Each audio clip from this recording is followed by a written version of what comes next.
Har qanaqa ayol o'z oshxonasida shu 3 ta narsa bo'lishini xohlaydi. Bu albatta chiroy, sifat hamda komfort. Demak, bu oshxonamiz har qanaqa ayolni ko'nglidan joy oladi. Bu oshxonamizga oq hamda jemchug ranglar bilan ishlaganmiz. Bu ham ayollarimizning eng sevimli kombinatsiyasi, to'g'rimi? Xo'sh, endi fasad turiga keladigan bo'lsak, krashinni, stoleshnicamiz esa kvars, furnituraga esa blumdan foydalanganmiz.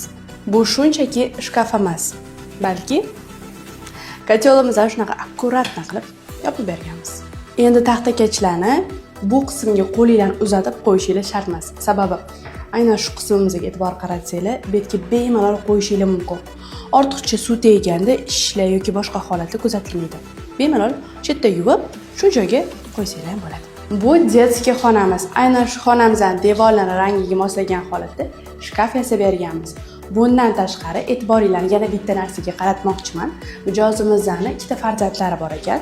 Shu farzandlarini dars yoki boshqa mashg'ulotlarni bajarishi uchun shunaqa dars stoli ham yaratib berganmiz.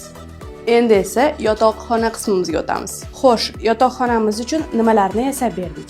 Bular yumshoq mebellar, eshiklar.